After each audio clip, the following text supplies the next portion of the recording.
evening, everyone, and welcome to the 15th Annual Theodore Roosevelt Symposium at Dickinson State University. We're so delighted to have you all with us this evening. Our technician, Anthony Willer, is going to be assisting us in a number of ways. We hope you can see him on screen, and he'll be helping us make sure we all are in the right place at the right time. My name is Sharon Kilzer. I'm the project manager for the Theodore Roosevelt Center here at DSU. It's my privilege to lead the Theodore Roosevelt Center, the digitization of Roosevelt's papers and documents. And we're just so delighted to have everyone with us this evening. At this time, I'd like to invite our university president, Steve Easton, to make a few remarks and greet you.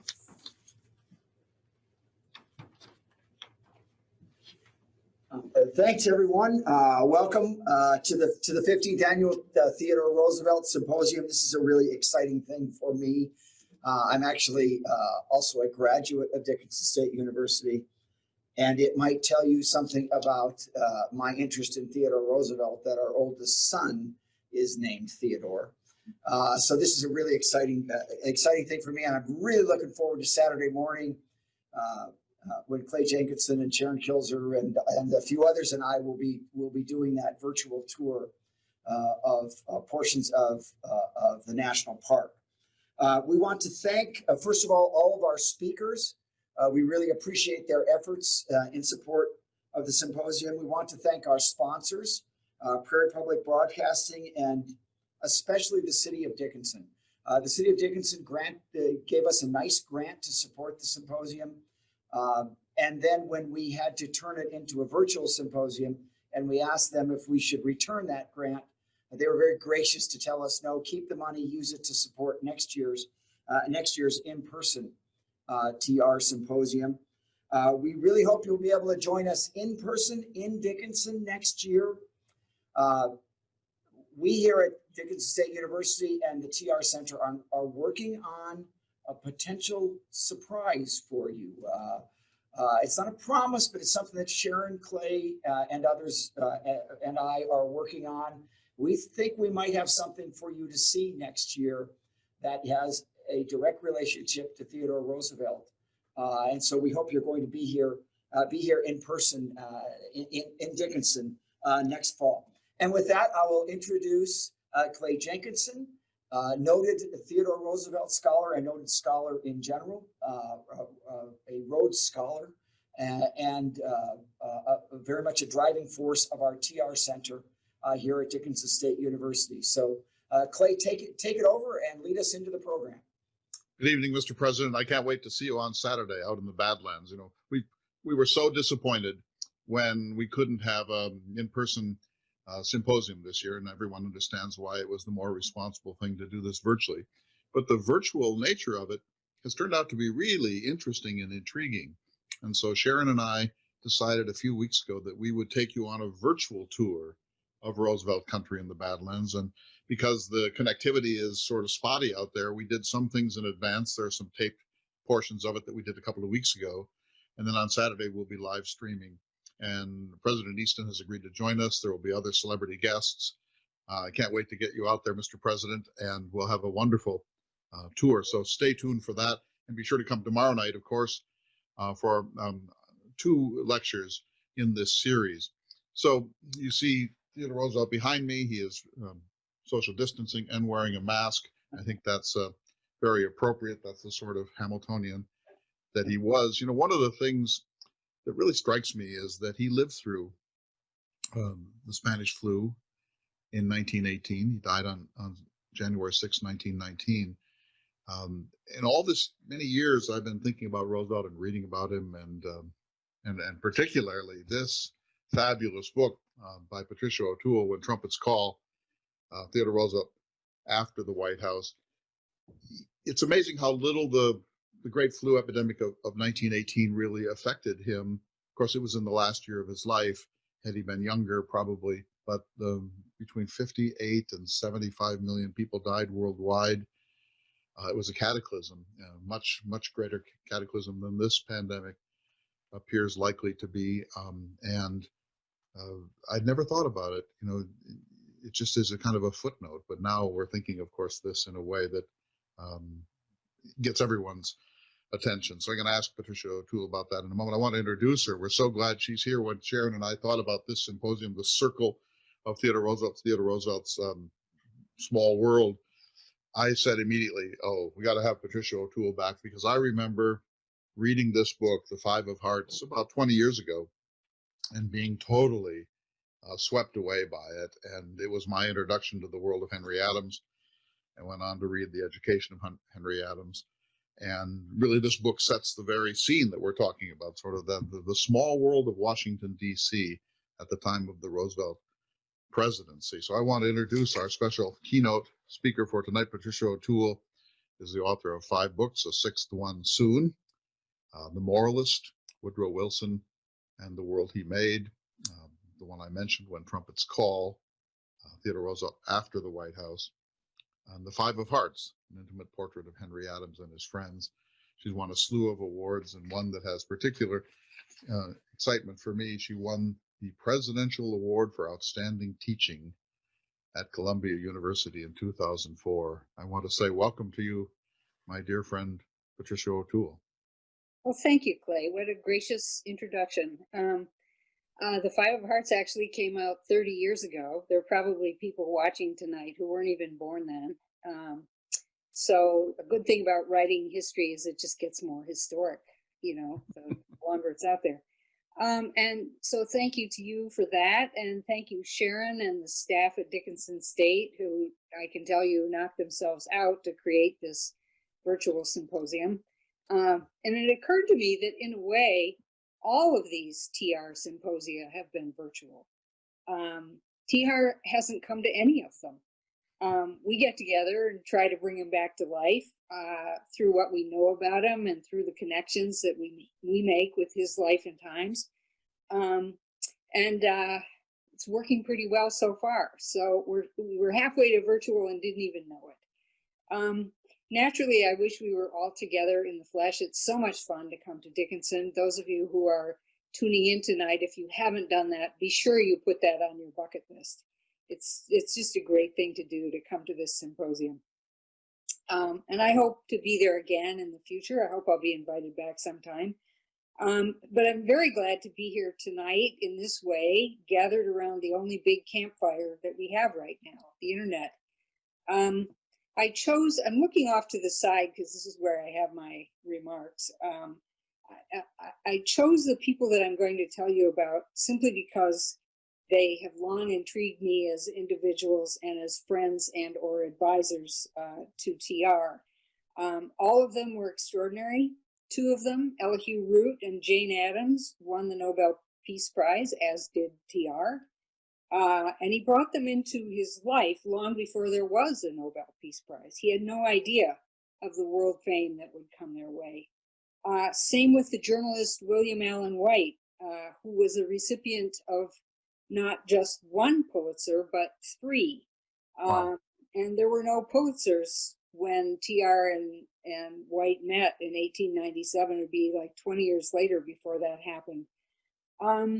And what would TR's conservation legacy be without Gifford Pinchot, the chief architect of TR's conservation policies? Or for that matter, what would Pinchot be if he didn't have his ties to TR?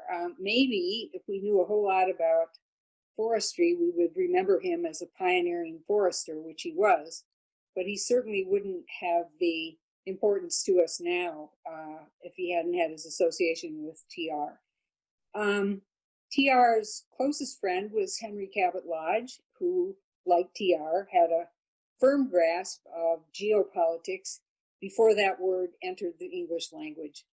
Lodge and Roosevelt would eventually split over social policy, but in foreign policy, Lodge, along with Elihu Root, helped to transform the United States from an up-and-coming nation to a full-fledged great power, meaning a force that the other great powers had to figure into their international calculations. All of these people had several things in common. They were brilliant. They were constructive. They were devoted to the public interest as they saw it.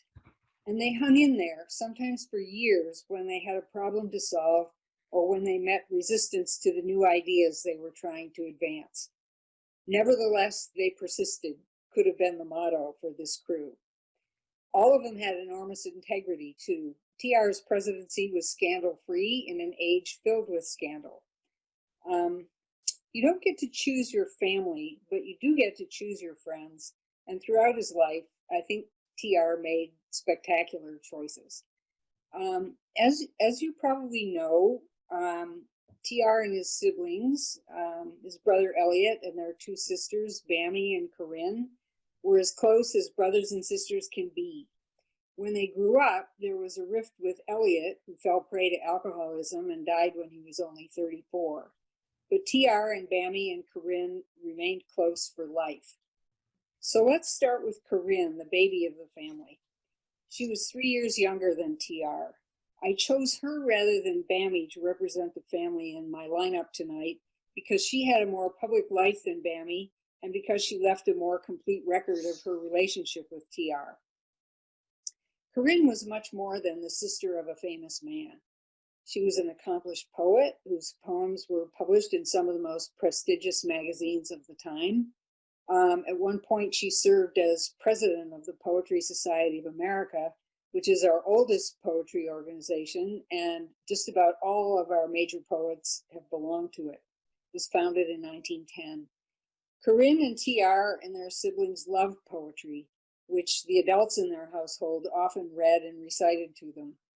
TR could recite poetry by the yard, and I would bet that he knew more poetry by heart than any other president, and probably more than 98% of today's English professors.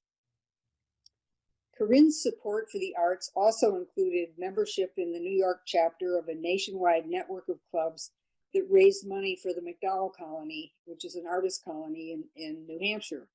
I should mention that MacDowell has just been in the news. It's dropped the colony from its name out of respect for the robust critique of American colonialism that has recently come to the fore in the historical profession.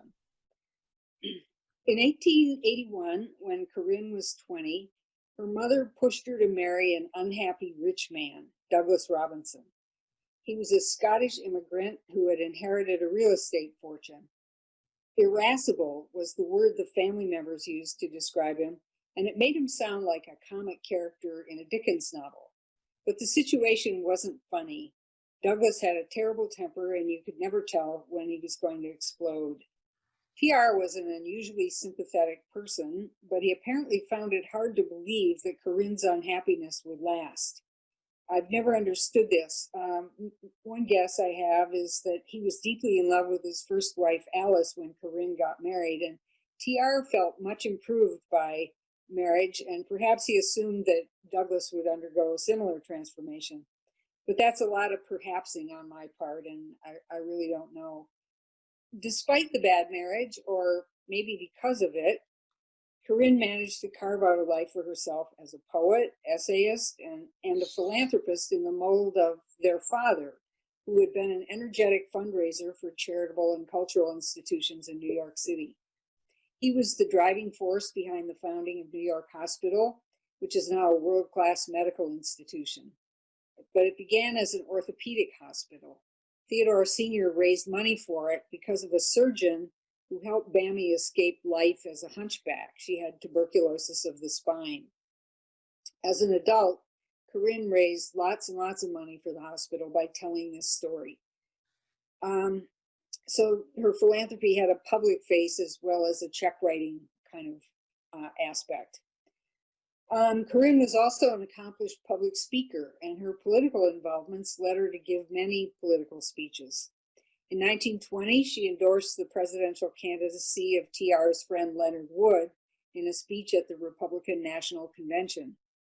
In 1932, she threw her support to the Democrats to support the candidacy of her distant cousin Franklin Roosevelt and his wife Eleanor, who was her niece. Eleanor was the daughter of Corinne and Theodore and Bammy's brother Elliot. Well, 1932 was a strenuous year for Corinne and Edith because, well, Corinne put her Roosevelt prestige behind FDR, Edith lent hers to the Republican incumbent, Herbert Hoover. She hosted a big event for Hoover at Sagamore Hill, visited his White House, and just before Election Day, gave a campaign speech for him to the largest political audience ever gathered at Madison Square Garden. Edith and Corinne had known each other since childhood and had been best friends since 1886, when TR and Edith married. From then on, Corinne had a front row seat in TR's political life. And after he died, it was Corinne who became the keeper of his flame. The New York brownstone where he and she grew up became the headquarters of the Roosevelt Memorial Association, and she took an active part in the work of keeping Roosevelt's memory alive. As TR's last surviving sibling, she was quite a draw whenever the Roosevelt Memorial Association needed a speaker for a fundraising event. She also wrote one of the best books about TR. It's a kind of family member called My Brother, Theodore Roosevelt. It contains some of the best verbal close-ups of TR by any of his contemporaries. In the middle of a crisis or just afterward, he often poured out his thoughts and feelings to Corinne, and these are great additions to the public historical record. I'll share one of these with you in a bit. Her book opens with a suggestion I really like. She says that just as Washington was remembered as the father of his country and Lincoln was remembered as the savior of his country, TR should be remembered as the brother of his country, because he cared about his fellow Americans in the way that a brother would care about his siblings. I think that's a really nice picture of a big aspect of who TR was. TR's best friend was Henry Cabot Lodge. And Lodge was also a close friend of Corinne. Lodge was 8 years older than Roosevelt, but in many ways they were peas in a pod. They were both aristocrats with a strong sense of public service. They were authors, and they were lovers of horses and the outdoors. I don't know if TR was smarter than, or Lodge was smarter than TR, but he was definitely more educated. He had 3 Harvard diplomas, his baccalaureate, and then a law degree, and then one of the first PhDs in America. In Washington, where he served in the House and Senate for decades, he was known as a scholar in politics. Lodge was chilly in public. He kind of looks like it in that picture that's on your screen. But it really bothered him that people thought so. And one day when he and TR were taking a walk, Lodge asked why the newspapers always referred to him as cold and reserved. And TR had a ready answer: because you are.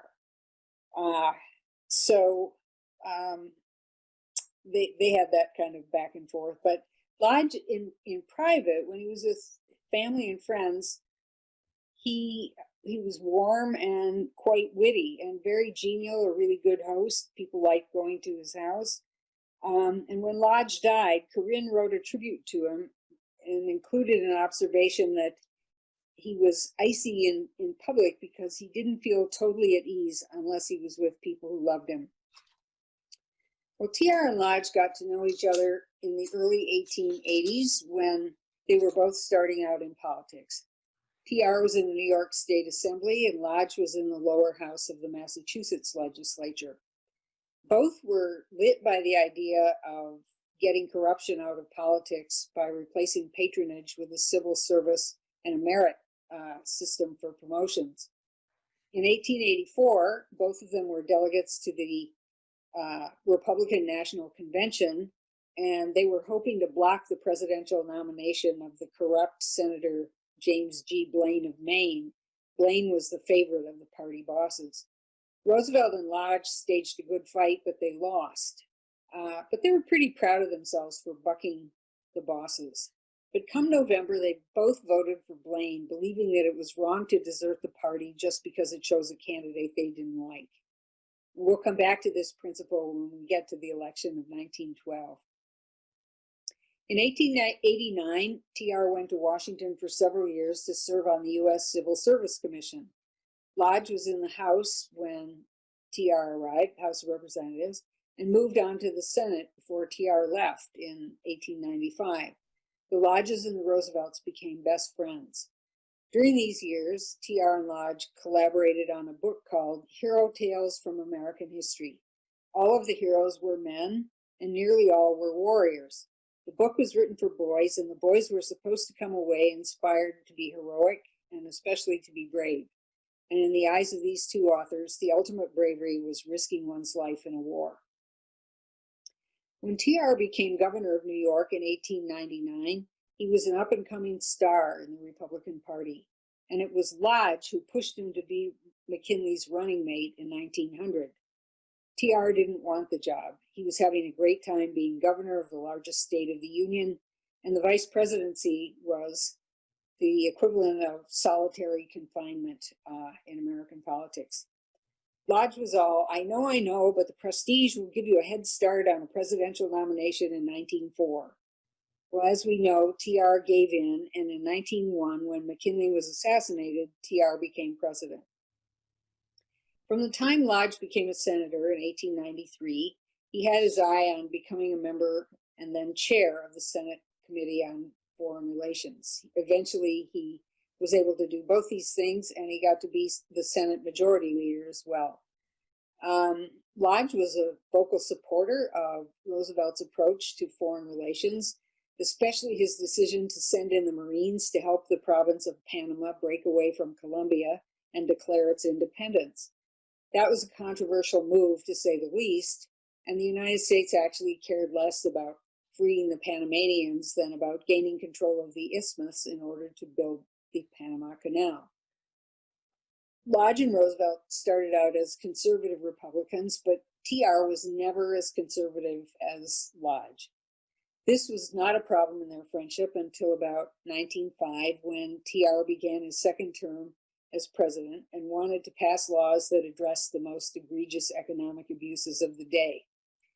The industrialists of Massachusetts firmly opposed what they saw as government's encroachment on business, and Lodge stood with the industrialists. Still, the close friendship continued until 1912.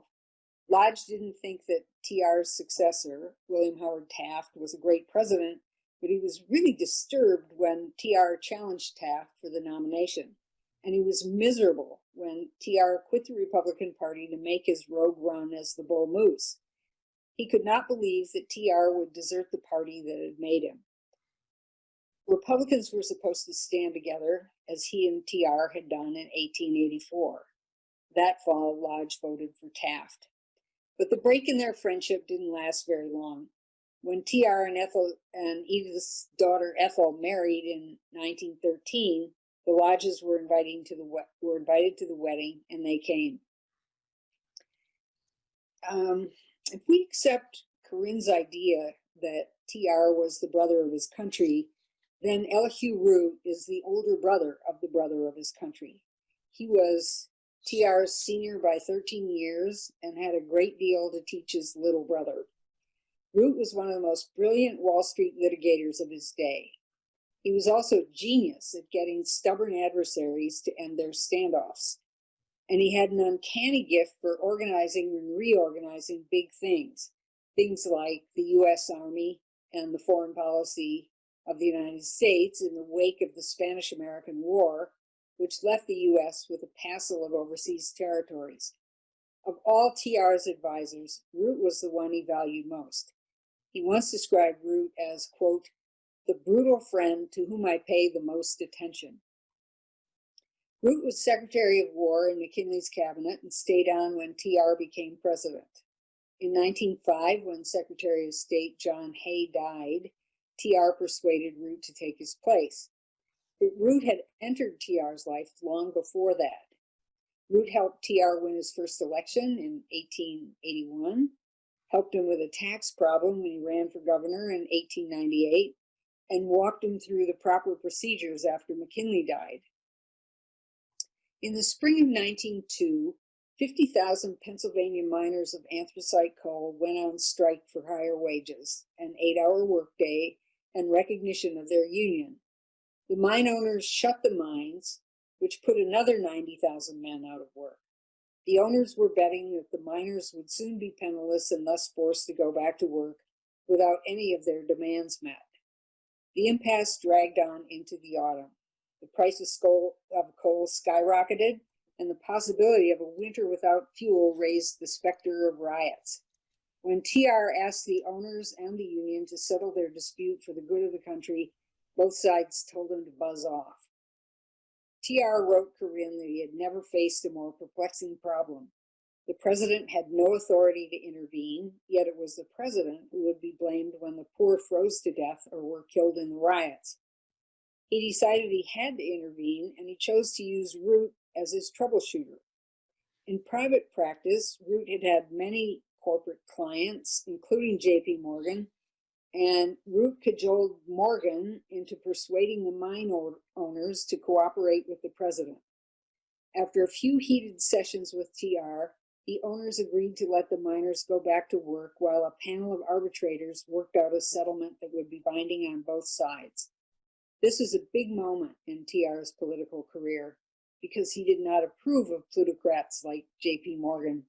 But TR recognized that the mine owners cared more for Morgan's opinion than his, so he let Root go to work on Morgan, and it was Morgan who persuaded the mine owners to submit to arbitration. Root really admired that. He admired TR's willingness to step aside and would remember him as the most, quote, advisable man he had ever known. Being advisable, what a great quality in a president. And it was Root, even more than TR and Lodge, who worked out the strategy that turned the United States into a world power. TR and Lodge had a vision of the U.S. as a world power, but it was Root who taught his little brother what it meant to be a great power. For one thing, you had to behave consistently on the world stage in order to have the respect of the other great powers. Root also designed the so-called special relationship between the United States and Britain. Before Root, TR and Lodge had felt a cultural kinship with Britain. They were both Anglophiles, but they had always been a bit wary because the Royal Navy was so much bigger than our Navy, and we were kind of dependent on their protection, at least in the Atlantic. Root managed to persuade the president and the British that the two countries ought to be the closest of allies. Root also understood that if the U.S. government was going to step onto the world stage in a big way, it had to have the cooperation of American business and the press.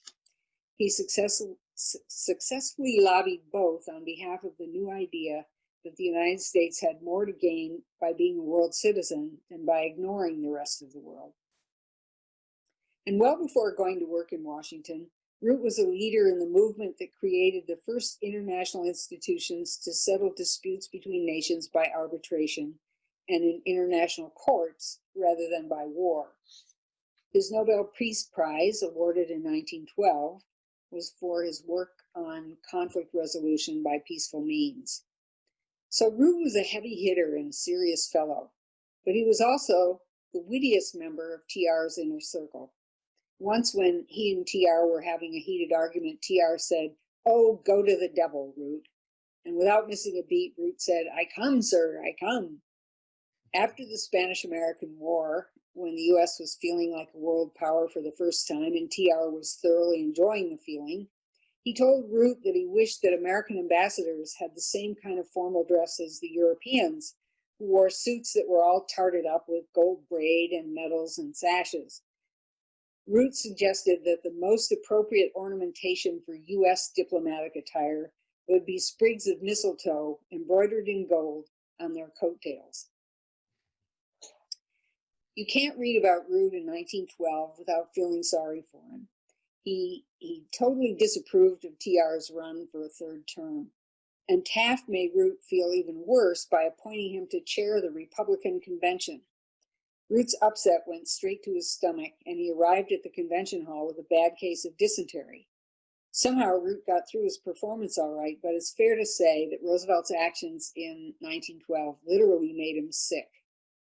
Root simply could not believe that the Roosevelt he had known for 30 years was as far to the left as he sounded in 1912.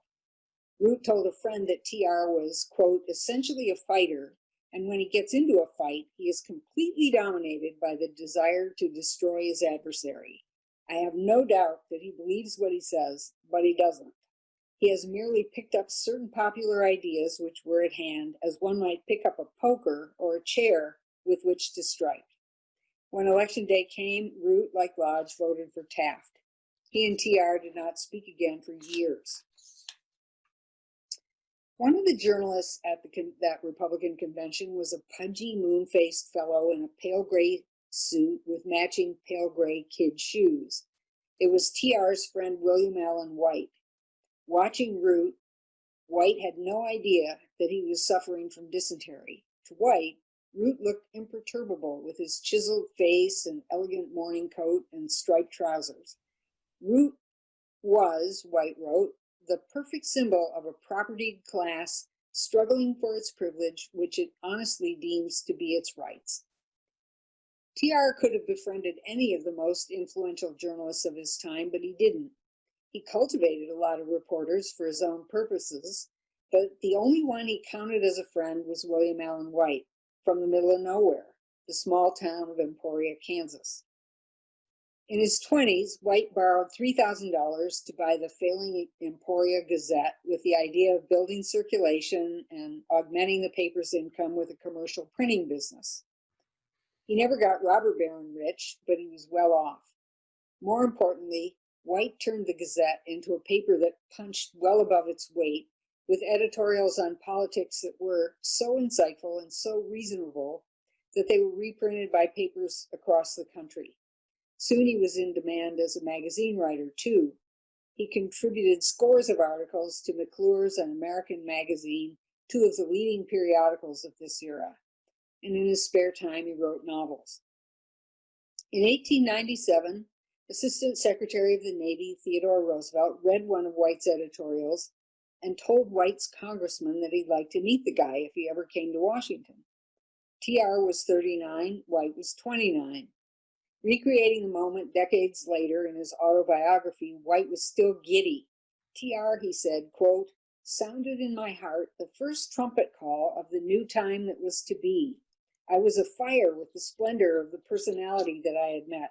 I had never known a man such as he, and never shall again. He overcame me. He poured into my heart such visions, such ideals, such hopes, such a new attitude toward life and patriotism and the meaning of things as I had never dreamed men had.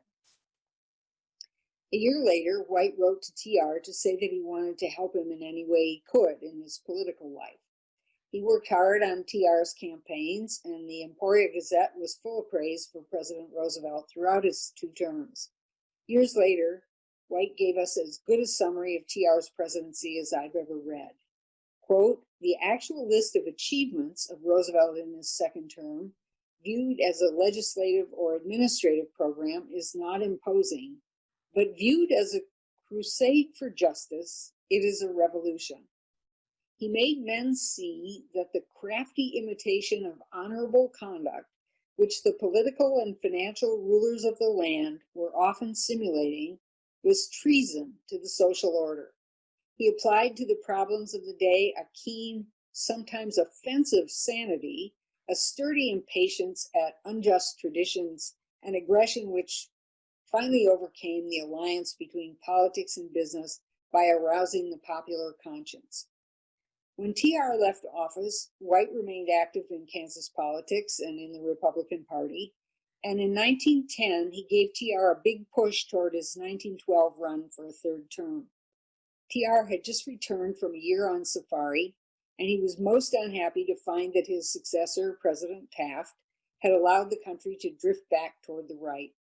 TR set off on a long speaking tour, allegedly to thank the American people for their support when he was president.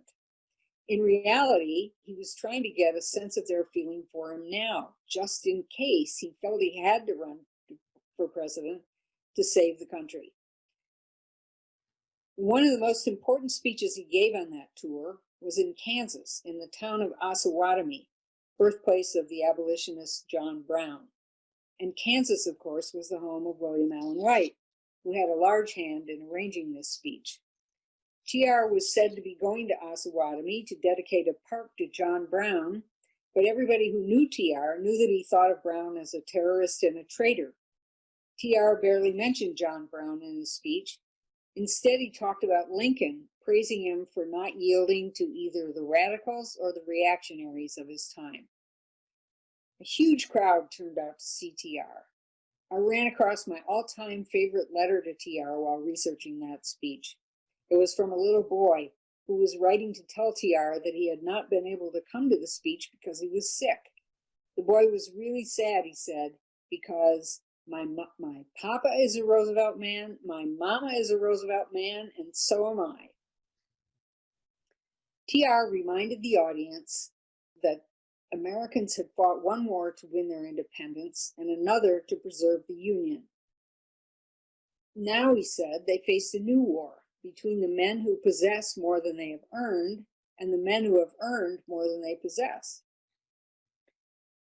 And he reminded his listeners that Lincoln had seen capital as the fruit of labor, and that labor, therefore, was the superior of capital. In Osawatomie, TR summoned the country to what he called the new nationalism, with the federal government as the arbiter of the common good. Only the federal government had enough power to umpire the eternal contest between capital and labor in the interest of improving the lot of ordinary people, he said. And those who put property rights above human rights were going to have to give way to the champions of the public welfare. Well, this was incendiary stuff, perilously close to socialism, Republicans thought. Taft felt personally attacked by the speech, and when I picture Root and Lodge reading the speech in the paper, their hair is on fire.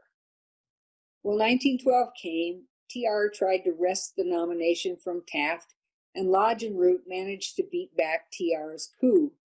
But TR immediately went off and started the National Progressive Party.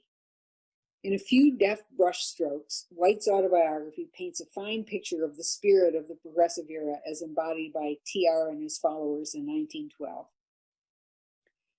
Quote, reform was in the air. A sudden new interest in the underdog was manifest in the land.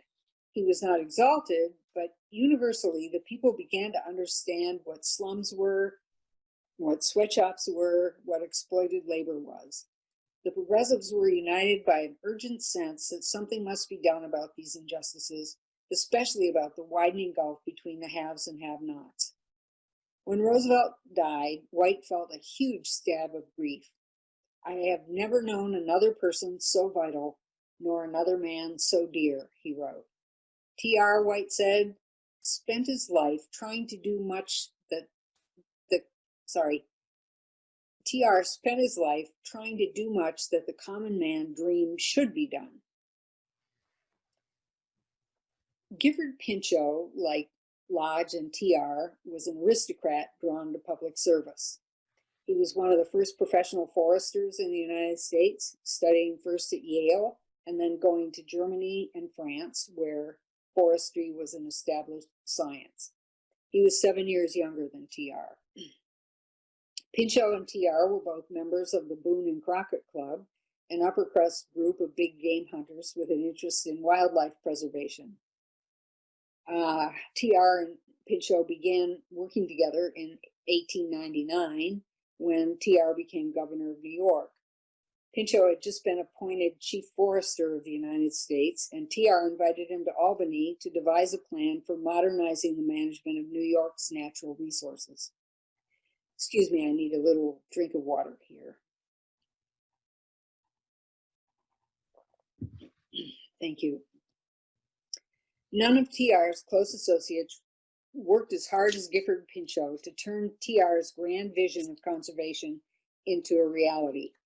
Both men worried about the despoliation of the wilderness, and both believed that only the federal government had the power to manage the nation's natural resources in the public interest. They did not oppose the development of natural resources. And in a way, forestry paved the way for that idea, because trees, if properly managed, were a renewable resource. Long before sustainability became an environmental buzzword, that is what TR and Pinchot were trying to accomplish. Working together, they quintupled the number of national forests. They doubled the number of national parks from 5 to 10.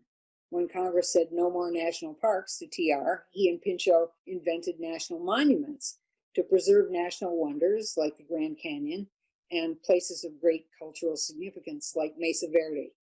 They created the first U.S. bird sanctuary and followed it up with 50 wildlife refuges. There was more. They put millions of acres of public land under federal management and created the National Forest Service. As electricity spread across the land, the demand for water power grew apace, and to prevent monopolies, TR and Pinchot won federal control over the development of water power sites on public lands. Pinchot also helped TR create the Inland Waterways Commission to coordinate management of navigation, flood control, and power plants on American rivers. The picture at the bottom right that you see of TR, that's Pinchot with him, they're at an Inland Waterways Commission event. I think they're on the Mississippi. It's in 1907. Their final innovation was the first ever White House conference for governors. It was held just before TR left office, and the theme was conservation. TR and Pinchot gave the governors a survey of all that the administration had accomplished in conservation and an overview of the unfinished business in that area. The governors left feeling like ordained sheriffs, eager to preach conservation and hell-bent on preventing crimes against Mother Nature. Most of the governors went home and started state conservation programs and state park systems. Only a few states had state park systems before this. I've saved Jane Addams for last because she played such a major role in the social reforms that connected with TR's Square Deal and the social justice plank of the Progressive Party's platform in 1912. She's also emblematic of the American women reformers who figured so prominently in the progressive movement and then later in the New Deal. And by the way, I just learned this while putting these remarks together. Jane Addams had the same back trouble that Bammy had, but her doctors were much less good, and Jane Addams spent a lot of time being sick on account of that. She was born in 1860, so she's 2 years younger than TR. Her family was the richest, most respected family in the small town of Cedarville, Illinois. Her father was a founding member of the Republican Party, and he was a longtime state senator. Jane was one of the minuscule minority of women who went to a four-year college in her era. She graduated from Rockford Female Seminary, now Rockford University, in 1881. She made quite a splash there as a student and as a campus leader. In addition to being valedictorian, she was class president every year when she was there. She edited Rockford's magazine, and she was president of the Literary Society. The Rockford graduates who didn't go immediately from college to marriage were encouraged to become teachers or missionaries, but neither of these prospects appealed to young Jane Addams. And you can kind of see why. After all that campus leadership experience, and after watching her father run his business and serve in government, she had a fair idea of how the world worked and a fair amount of self-confidence. Then, too, there was the family money, which gave her the freedom to invent a very different life for herself. It took her about 8 years to figure out what that life would be, in part because of the health issues related to her back. But when she was well enough, in those 8 years, she furthered her education by traveling and reading whatever interested her. On a trip to England, she discovered social philosophy, and that, plus visits to a famous settlement house in London, set her on the path that she would follow. In the late 1880s, she bought a tumble-down mansion in Chicago, fixed it up, and made it into Hull House, soon to be the most famous settlement house in the country.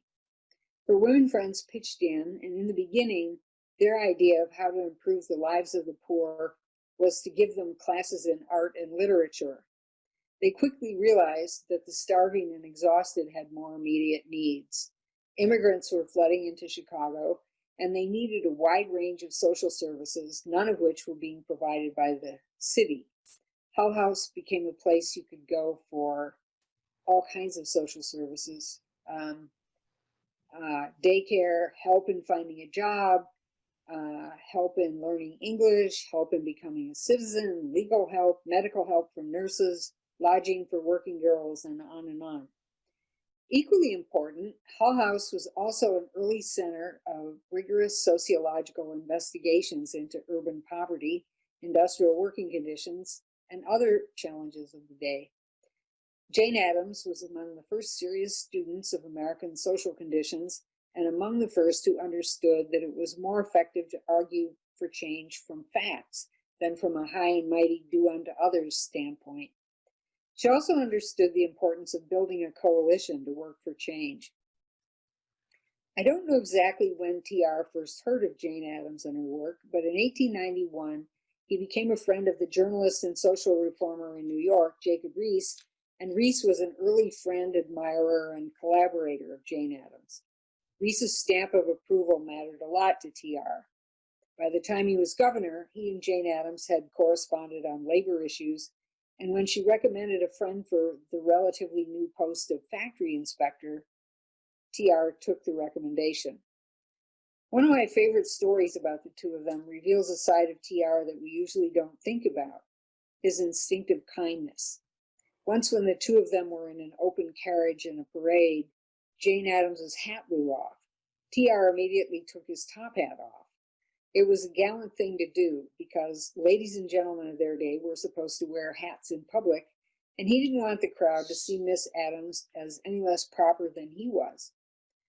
Books of etiquette were hugely popular when TR was growing up, and his parents taught him how a gentleman ought to behave, for sure. But I would bet my last dollar that no book of etiquette contained instructions on what to do if a lady's hat flew off in a parade. TR didn't even have to think about it. He just followed suit to spare Jane Addams the embarrassment of being seen in public without a hat. A bit later, he sent her $50 for a new hat. And ever the perfect lady, she sent it back with a note explaining that the hat was old and had only cost $10 in the first place. Historians of social work rightly regard Jane Addams as one of the founders, if not the founder, of their field. She was a fantastic networker, and I think it's fair to say that the idea of casting a wide net when addressing social challenges was one of her most important contributions to the field of social change. The cure for the ills of democracy is more democracy, she said. And when I get my first tattoo, that's what it's going to say. Jane Addams was also a first-rate thinker. People sometimes refer to her as a philosopher because of her large and often original ideas about social justice, ethics, democracy, peace, and more. But as a philosopher, she was self-taught and less focused on theory than on the practical applications of other philosophers' ideas. Mainly, she was a keenly perceptive critic of the conditions of her time. She was also a highly effective and dauntless lobbyist and organizer for women's suffrage and the abolition of child labor. And like Elihu Root, she was a staunch advocate of settling international disputes by any means but war.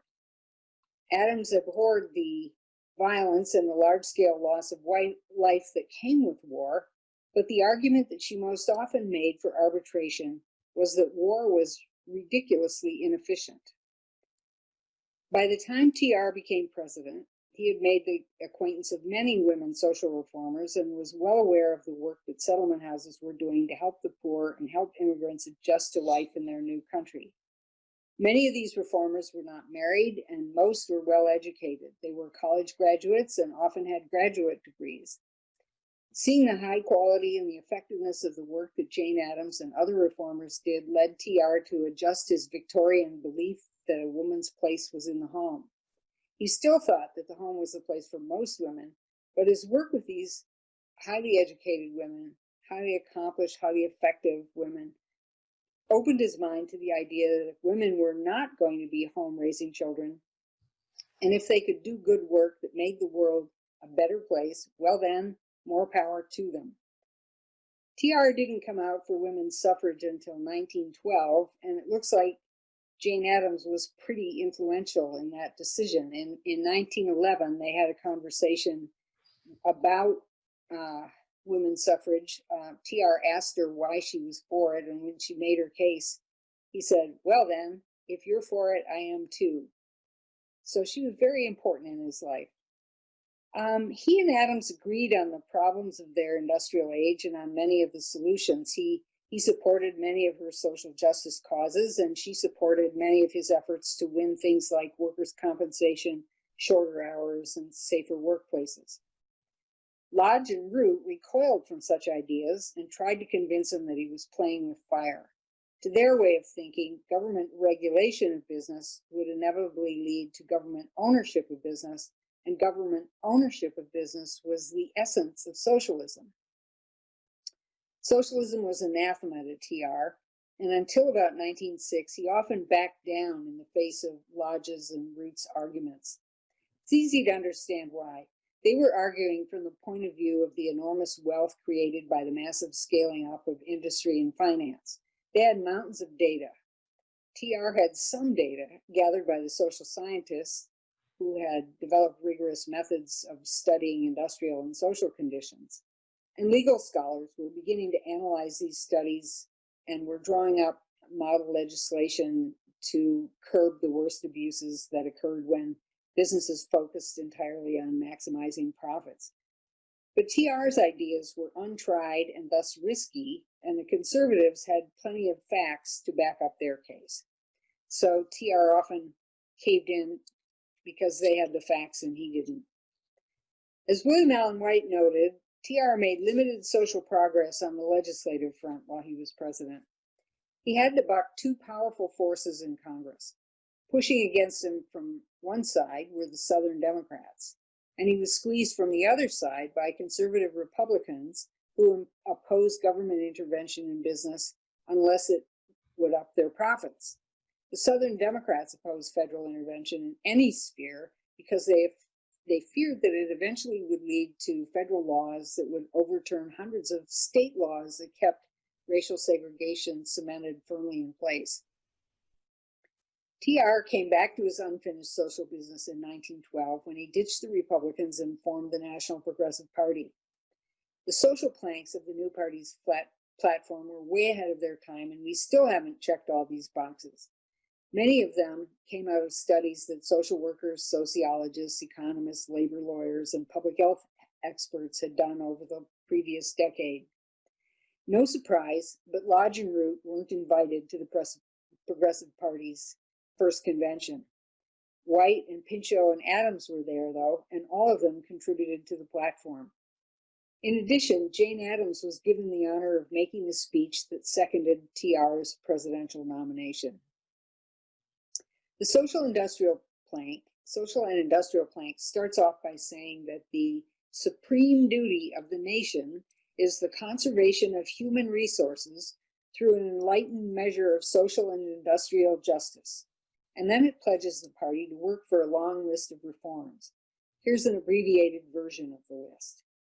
Safety and health standards for various occupations, an end to child labor, laws to prevent industrial accidents, occupational diseases, overwork, and involuntary unemployment, an end to the 7-day work week for wage earners, public information on wages, hours, and working conditions, full reports on industrial accidents and occupational diseases, a cabinet-level Department of Labor, a workers' compensation program, unemployment insurance, old age insurance, and, get this, national health insurance.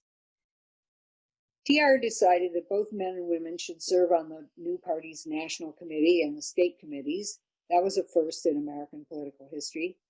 White and Pinchot were also on the national committee. TR even had thoughts of appointing Jane Addams to his new cabinet, which would have been another first. Excuse me again. We're almost to the end.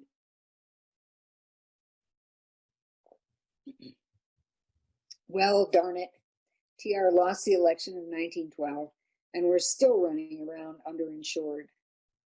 He and Addams and Pinchot and White and hordes of other good people worked hard to keep the Progressive Party alive, but it fared poorly in the midterm elections of 1914. And in 1916, when TR declined the party's presidential nomination, the poor old bull moose just wandered off into the woods and died. Sadly, Jane Addams and TR had a falling out over war and peace.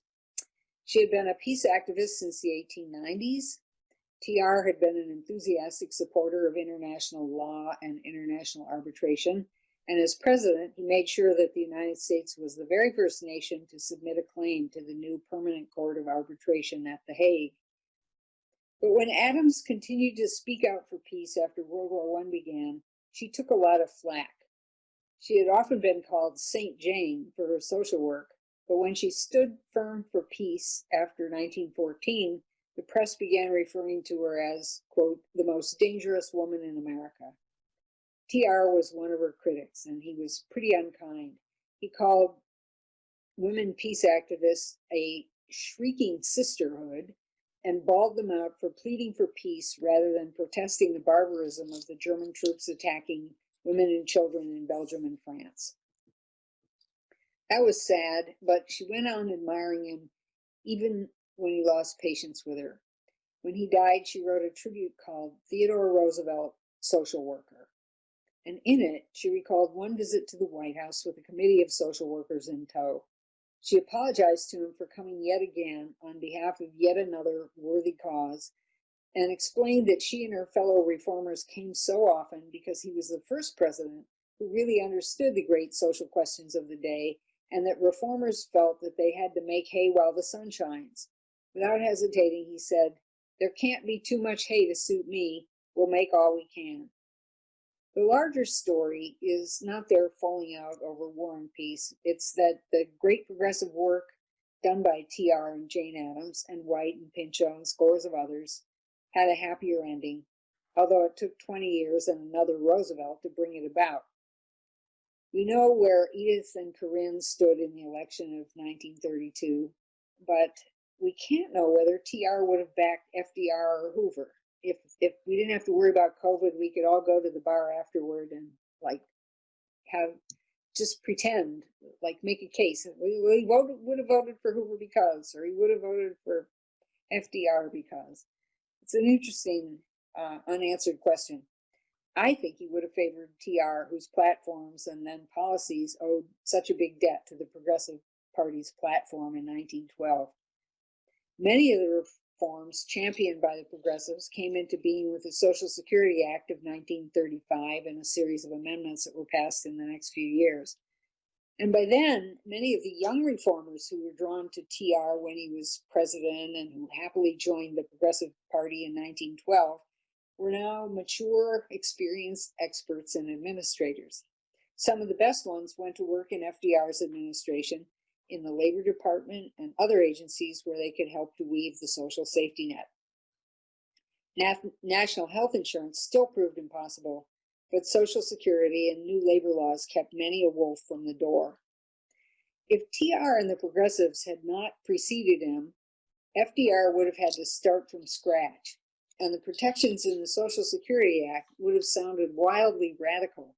But because of TR's Progressive Party, the ideas were somewhat familiar to the public and thus were easier to sell to Congress. Some conservatives called Social Security a cruel hoax, and they predicted that they would not ever have the money to really run it effectively. But by and large, the public supported it. It wasn't new, and it was mighty attractive because of the economic devastation of the Great Depression. And that's kind of it for me. So, Clay, do you have any questions or comments? And do we have time for audience questions? We do have time. So if you have questions, go to the chat room and type in your question, and we'll be gathering them on the campus of Dickinson State, and they'll be texted over to me. But a couple of things. First of all, thank you for that. Thanks for setting the table. You know, when we thought of this symposium, we wanted to talk about Roosevelt's circle. And the minute you look at it, the circle is so huge, as you know. So we asked you to kind of set the table, and you chose representatives of journalism and the progressive reform movement and so on, the cabinet, political friends and allies. You could have chosen 6 or 16 or 60 other people and have also given a splendid lecture about that.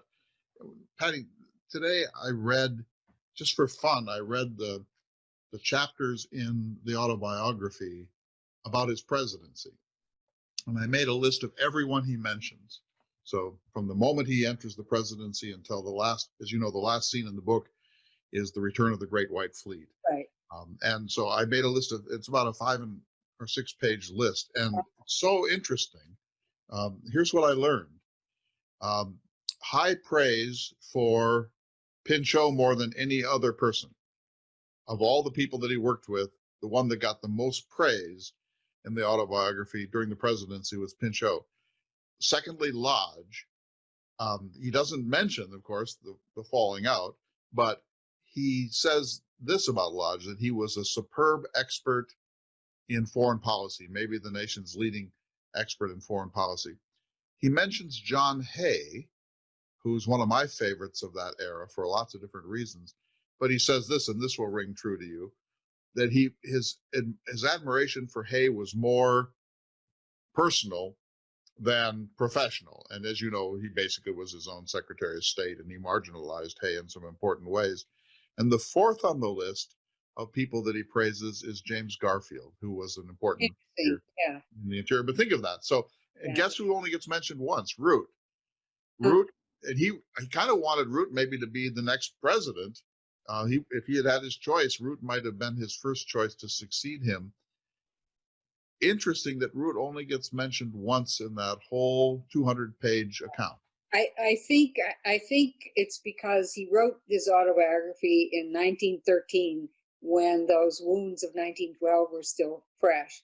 And there's an interesting story about Pinchot's presence in the autobiography, because when Pinchot got, do you know this story? Yeah, Char Miller told us, but please tell us. So Pinchot gets an advanced look at the autobiography and sees that he's hardly in there. And Pinchot didn't know what to do, but Pinchot's mother got in the act and said, "You have really shortchanged my boy." So TR went back to the drawing board and amped up Pinchot's role. And I think it's deserved. Yeah, listen to what he said. So this is, Char Miller tells the story about how Mrs. Pinchot wrote a very snarky letter to TR saying, "Hey, you used up my child. You worked him almost to death. I expect you to give a better account of him." And so he says this on page 409. Taking into account the varied nature of the work he did, its vital importance to the nation, and the fact that as regards much of it, he was practically breaking new ground, and taking into account also his tireless energy and activity, his fearlessness, his complete disinterestedness, his single-minded devotion to the interests of the plain people, and his extraordinary efficiency, I believe it is but just to say that among the many, many public officials who under my administration rendered literally invaluable service to the people of the United States, he, on the whole, stood first. We all need a mother like Mrs. Pinchot. Boy. Yeah. Yeah. I'm glad you had that close at hand. Isn't that something? So one reason that we did this symposium this way is that when you think about TR, you sort of think about him as one of the more larger than life figures in American history. And remember, after he wrote his book, The Rough Riders, Finley Peter Dunn, Mr. Dooley, said the only thing that was wrong with it is it should have been retitled Alone in Cuba. Yeah. So you get that kind of sense of TR, but he says right off the bat in the first page of the account of his presidency that his presidency was made possible by the most extraordinary group of cabinet ministers, of bureaucrats, of allies in Congress, and of plain people who were able to help him achieve what he did. And he says quite humbly, "I could never have achieved very much as the 26th president of the United States had it not been for the circle of people who gave selflessly to the success of my administration." Yeah. Yeah, he really was. I mean, it's just over and over again striking that the people he attracts into his orbit are just such spectacular people. You know, he had very good judgment of people, and he also he knew that he didn't know everything. You know, that's kind of refreshing, isn't it? And he liked talking with experts and knowing what they knew, because although he didn't know what they knew, he knew a good idea when he saw one. And that's a pretty great talent. You know, that passage by Root, where he says that, what did you say? TR was the most educable or teachable person that he had ever met. Yeah. Advisable. Yeah. That's pretty interesting that given the difficulties that they sometimes had, and Root is a bit of a sarcastic and often making fun of TR, Yeah. and he's often sort of slightly condescending towards TR. That is an amazing admission that he made. Yeah. Yeah. So think of this, that two of your six, really three if you count Jane Addams, wound up breaking with him. White never did. Corinne, of course, never did. Pinchot was disappointed in some ways with the later TR, but he never broke with him. But Root had to preside over the Republican National Convention in Chicago, and he worked against TR's delegates. He actually stood up and helped Taft win re-election or win the nomination. And Lodge, already in 1910, after Osawatomie, was saying, we might still be friends, but you've gone off the deep end politically. I can't. To think that those two very close friends, two of your six, voted against him in 1912 is a pretty amazing statement. It was an amazing time. That story is just always whenever I come across a new account of it, I read it because it's just one of the most amazing stories in American political history. Do you think that, so TR and Lodge were once very similar in outlook, say 1884. Mm-hmm. And as time goes on, Lodge sort of hardens into what we think. But TR keeps growing and he becomes a progressive. And in some ways, he becomes a radical progressive at Osawatomie. Mm-hmm. And he outdistances Taft. And the minute Taft gets his hands on the reins of power, he pulls back the progressive agenda of TR and Root too. What accounts for TR's capacity for growth in a way that his closest friends could not keep up? I think that it was the experience of being sick when he was a child. You know, the way that story is told, he was sick when he was a little boy. His father said, you must make your body. He made his body and he became this big, strong guy, led the strenuous life. What that story leaves out, I think, is that TR never forgot what it was like to be weak. And you can see this in so many letters that he writes to people who are, you know, sometimes it's friends or sometimes it's someone that, you know, someone has said, you know, will you please write a letter to Aunt so-and-so? She just lost her husband or whatever. Those letters are not perfunctory in any way. They're so tender. And I just, you know, he was really hard on any able-bodied man who didn't do his share, any slacker. He just had nothing but contempt for those people. But for someone who was in circumstances beyond his control and could not, you know, whether it was illness, poverty, whatever it was, if you couldn't thrive, he got it and he wanted to do something for you.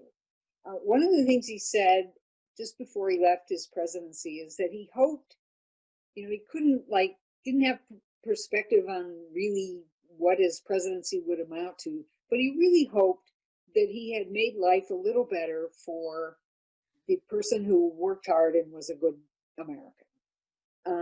And that to me is the essence of TR. He wants to help you do better. He meant it. He meant it. Exactly. So going back to the family for a minute, and again, if you have questions, do put them in the chat box and they will be forwarded to me. But back to family. So I was thinking about what you were saying about Corinne, but you could easily have been talking about Bammy or even Alice for that matter, or his children. I've never, you know, you think of the Kennedys, a clan that is deeply loyal and devoted to the man, first John and then Robert. Maybe the Addams family, but this is an unusual situation where everyone in TR's world, his family world, loved him to the point of sacrificing for his success and happiness. That's not always the case in major political figures. Yeah, it's not. And actually, I was sort of appalled when reading TR's letters to Bammy when TR went to Harvard. It's like, hey, I forgot my mittens or whatever. Can you get those up to me as soon as possible? I mean, she had to like deal with that kind of stuff all the time. And, you know, I'm sitting there thinking, Buster, you're 18, you know, grow up. Decorated his rooms at Harvard. She came up and did the whole thing. Yeah, Exactly.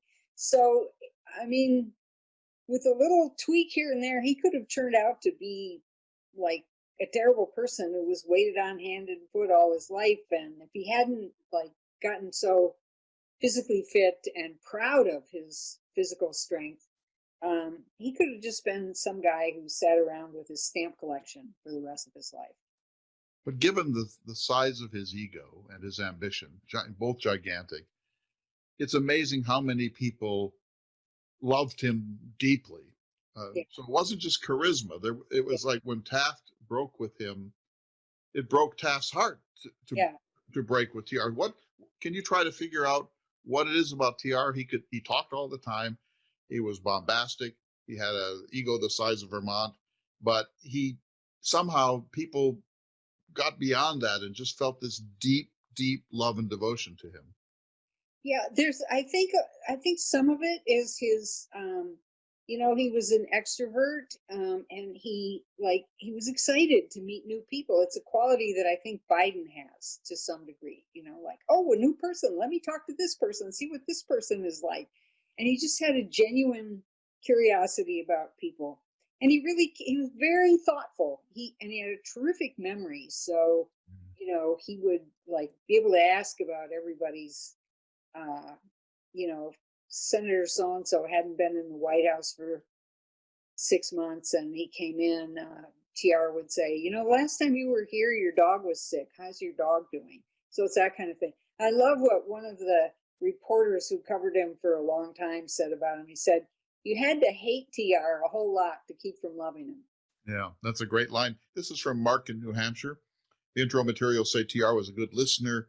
I've never seen TR described in that way. Did any of his allies describe him as such? I'm sorry, who? Did TR's allies think of him as a good listener? Yes, he was a good listener. Yeah. He's so bombastic and like in public, that's what people are reporting. You get the guy who makes the big gestures and just can hardly contain himself, but he could sit for hours and read, write, listen. Yeah, as long as he was interested, he really listened. He loved to learn. This is another like fundamental quality of his that he just loved learning new things. Some people are like at a certain point, enough already.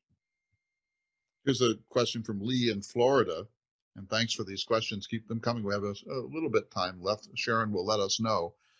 Can you discuss the relationship between Taft and TR? And was TR fair to Taft? Oh, gosh, that's an answer that could be a whole evening, or if not a whole symposium. I don't know. Root said about TR that Root didn't believe that TR really believed all the things he was talking about in 1912, but he said, I think he thinks he believes them. And I think TR felt really wronged by Taft, and there was also stuff that went wrong between them in 1911, an antitrust suit that made TR look like an idiot from earlier on. That's a whole long story. But I think TR convinced him. One of the reasons I called my book When Trumpets Call is that TR, after he was president, was always hearing the trumpets call, like, they need me. I got to go back. They need me. So there's that. But he really thought he thought he left the country in good shape on a certain track. It was going to be more modern in a lot of ways, fairer in a lot of ways. And he was just furious with Taft for letting that drift away. So in the autobiography, which as I say, I read again today, the section on the presidency, he only mentions Taft once, but he spends about 15 or 20 or maybe even 25 times he says, my successor. Mm-hmm. And then he says that he betrayed him in such and such a way. He ended the set aside of coal lands so that we could get more public funds out of them. and Taft fired this person, or he released that person, or ended this commission that was doing such good things for the country. And the sense you get, I mean, of course, the bitterness is there. It's all very recent and raw, as you said. The sense you get from reading this is that he actually felt that Taft would carry on the trajectory of a more and more progressive Republican Party, and that he felt that Taft had almost immediately broken faith with that, and that he, if he'd known that, he would never have made him the next president. Yeah. Taft was not a very strong-willed personality. So, and people said about him that if there was a big thing, you know, big vote coming up in Congress, and you wanted it to go your way, and you wanted his support for it, you should be the last person to see him before the vote, because he was just always sympathetic to whoever was in front of him. I also think that Taft is an example of somebody who he had, in some ways, he had been very successful before he was president. He had succeeded at everything he did. And so TR thought he would be a great successor. But TR said at one point, you know, he was a good lieutenant. You know, in retrospect, I would say he was a good lieutenant, but he didn't know how to be a captain. So that's a part of it too. Very nice guy, Taft, and you know, he went on to have a much happier life than he had in the White House, teaching law at Yale and then joining the Supreme Court, where he was for a really long time. Yeah. So we have just time for a couple of more here. A couple are coming in. I should say that right after this, we're going to go to a breakout room, and anyone who wants you to sign a book for them, we have sent you a series of book plates with the TR Center and the Symposium on them. And so if people would like to buy any of your books, they can get them from their favorite bookseller. Maybe people already have them. And if they come to the breakout room after this, you can meet them, and then you will sign a book plate and we'll get them back to them. I know you want to sign generically, but we will make that possible. So stay tuned, everyone, if you want to stay for that. And then we'll have a little sort of informal reception here for those who want to stay and just say hello the way we usually talk after. But before I ask these last questions, is that I'm looking behind you at your beautiful study there. Are those the works of Roosevelt up on your windowsill? They are. I created a set for you. You did I did too with my little. Yeah, I love that. I love that mask. I don't have a bust of TR, but you know. Here's from Jim in Colorado. How astute was TR at reading public sentiment and opinion? That's a really good question. I think he paid some attention to it. He was more likely to rely on people coming to him and saying, you know, that thing you're talking about, they really don't like it in Colorado. Or often there was a divide between East and West, you know, like, why should we in the West pay for managing rivers in the East, kind of thing, or certainly a divide between North and South. So I think he counted on people who were closer to various situations to come and talk to him about what the temperature in the room was. And then these speaking tours, he got, you know, he took the temperature that way. He met with a lot of, in addition to making his speeches and meeting ordinary people, he was meeting with the local politicians. So I don't know that he had like a preternatural gift for just like reading that kind of thing, or whether he was just like always, let me get more information, and then I will figure out what to do.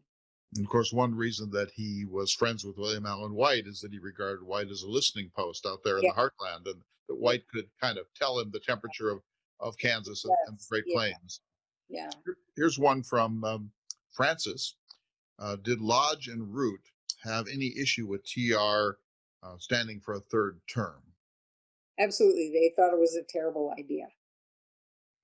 And in the autobiography, TR spends 3 pages explaining that if it's not a 3 consecutive terms, it doesn't count as a third term, and so on and so forth.